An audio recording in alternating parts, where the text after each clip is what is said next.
Hi everyone, it's Alan Herrity from Momentum Search and Selection here, and we're going to be doing another one of our Momentum interviews today. And I have the pleasure to introduce a really interesting topic, which is called subconscious identity. And our facilitator for today is a good friend of Momentum Search and Selection and me personally, Gary Mathewson. So Gary, good to see you, mate. Hello, Al, and thanks for having me, mate. It's great to be here. Yeah, you're very welcome, and really looking forward to getting stuck into this topic. So I'll kick off with the first question. It's about your background, if you don't mind. So can you tell us all a little bit about you and your background? Sure. Well, I am a strength coach and personal trainer, and I've been working in the fitness industry for over 25 years now. In that time, I've also been a competitive bodybuilder, and more recently, I've become an NLP coach and practitioner and a IK practitioner. And my passion is helping people to create a better quality of life for themselves through mindset, strength training and movement. Okay, that's fantastic. You used to be a professional bodybuilder. Yeah, well, once upon a time, that's right, yes. Okay, fantastic stuff. Excellent. Well, let's move on to a question then. I know the theme today is obviously subconscious mind and identity. We'll talk about that a little bit later. But I'm really interested in what are some of the habits that we as people form with regards to our own mindsets when we're trying to remain consistent with regards to physical training and general health. Can you tell us a little bit about your observations in that regard? Yeah, sure. So as you can imagine, Al, over 25 years, I've coached thousands of people, and I've done, worked with countless bodies.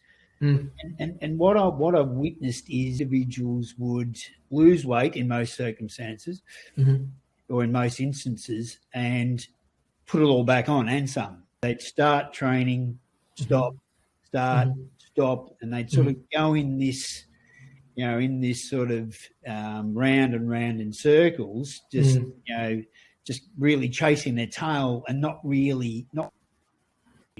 So I would every new year, I would hear clients would declare, this year is going to be different. I'm going to get to the gym. I'm going to get in shape and I'll change my diet. Yeah, and then by the end of February, the wheels have fallen off again, and we're back to square one. Yeah. And the thing is, like, I absolutely believe that these people, they want change in their life. There's always something there sabotaging their results. So what happens to us as people then to sabotage our own results? Well, the stories that we tell ourselves are commonly, I would hear things like, it's hard for me to lose weight. It's hard for me to stay motivated. I never finish what I start. I'm too old. That's a good one. I've heard that many times. I'm just too old. It's my genetics. It runs in my family, and stories like that. And believing them themselves. I once had a client do a 10-week challenge that I facilitated a while back. And he lost 20 kilos in 10 weeks. Wow. He gained muscle and increased his strength, which are amazing results. Unfortunately, 6 months later, he'd put all that weight back on and some. And I was like, why don't these people achieve long-term sustainable results? That was a really burning question. Yeah. Okay. And I understand, well, we've talked about this before. I understand you've done quite a bit of research on this. Can you maybe elaborate on that for us? Yeah. Well, so my own training, research and study, what I've discovered, Al, is people try to create change in a way that the brain was not designed to work. So they attempt change in a way the brain does not decipher, and they don't know how to work with their subconscious mind. Yeah. So they, to try and create some change, and they fail, and then they just make the assumption, well, maybe it's just me, I can't change. So they quit. Yeah. And the thing is, they don't know about things like, neuroplasticity and brain-based habits. Right. Okay. like I just said, they've already made the assumption that they're like, well, that's just me. I can't change. Yeah. And therefore never really creating the change that they want in life. Right. Okay. Yeah. Okay. So we've got a little diagram here, Al, Yeah. the pyramid here. So at the bottom we have identity, beliefs, skills, behaviours, and results at the top. Okay. So what I've witnessed is people will say, okay, so I want different results. So I need to change my behaviours. Yeah. So, I'm going to commit to the gym, I'm going to change my diet, and I'm going to get in shape. Great. And initially they get some change. It's not long before the old habits start to kick back in. Eating some junk food, drinking some alcohol, skipping gym sessions. And then before we know it, bang, we've stopped and we're completely back to square one again. Okay. And what people don't realise is at the base of the pyramid here we have the identity. So the subconscious identity. Now it's running all the above. Right. Okay. So the change that people are trying to create, if that change is not in alignment with the person's subconscious identity and their subconscious mind, they will sabotage themselves every time. Okay. So that brings me to my next question then, because as I said, you and I have discussed this before. Can you explain to us what you mean by the subconscious mind? Yeah, sure. So, we've all been programmed from a very early age in our lives, the first 7 years. Okay. So our likes, our dislikes, our strengths, our weaknesses, our beliefs, and our perceptions have all been downloaded into a program in the subconscious mind. Okay. The subconscious mind can be likened to the hard drive on our computer. Okay. Now, it's a fully automated program that determines 95%. Wow, 95%.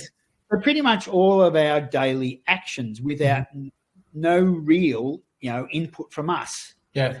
You've got to remember the subconscious mind has complete power over all our life experiences, from, the work that we do, where we live, and our choices and the decisions that we make. Okay. So even though we think we're making these at a conscious level, it's the subconscious mind driving all of this. Okay. Right? So put simply, our life is a printout of our subconscious programs and beliefs. Yeah. And you will never outperform your subconscious identity unless you reprogram the subconscious mind. Okay. So we can reprogram our subconscious mind then? We can quite easily. Okay. Quite easily, yeah. Wow. Okay. So how can we do this? Well, there are several ways. There are several ways of doing this. And look, I use a couple of modalities every day. I use, but probably my favorite would be self-hypnosis. Okay. Right. Which is a very safe, easy and effective way to reprogram the subconscious mind. Okay. Now, look, its uses are endless. Right. Okay. Got a few I've actually written down here, Al. Okay. So, things, its uses, like, it's really endless. Like things like addiction management. Okay.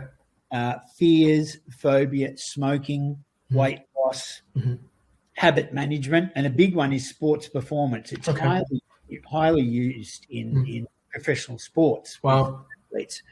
And that's just to name a few. And it's also been validated by many medical institutions and well-regarded universities around the globe.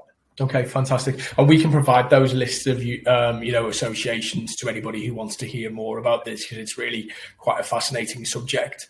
Okay, so that's great. So you've done this, if I understand correctly, right? I have. Yeah. Okay. And to great effect. Like during my bodybuilding career, I had massive success with it, really, because I won many titles, and probably even more recently, I've used it with anxiety and stress management. That has been a real game changer for me. It's been very effective at managing that. Yeah, that's really interesting, and I won't go off on a tangent too much, but I know that many people that I'm talking to, because, we're recording this at the end of 2022, but we'll post this video timely at the beginning of 2023. And a lot of people are talking to me about feeling anxious, stressed, can't wait to get to the end of the year. They've had a big year. So I think that's really, really interesting. Yeah, it's a big one, Al. It's right. I'm the same. I talk to so many people that are stressed and anxious quite often. So it's a real game changer. Okay, so can we use this in our working lives? Absolutely. As I said, Al, our personal and our working professional lives, absolutely, to increase performance, calm the mind, it really is a game changer. Wow. Wait, this is a really fascinating chat, Gary. Thank you so much. And I know that we've only really just scratched the surface on what is a very interesting topic. How can our viewers who watch our videos on YouTube and LinkedIn contact you to discuss further? Sure, Al. They can contact me via email on ptrevolution5@gmail.com. Okay, perfect. So we'll put that ptrevolution5@gmail.com. We'll put that up on the screen so everybody can see it, and then they can contact you directly. Well, thanks so much for everything today. Really fascinating subject, and really appreciate your time. Thank you, mate. It's been great chatting. Yeah, likewise. Okay, see you soon. Yeah, mate. Bye-bye. Bye.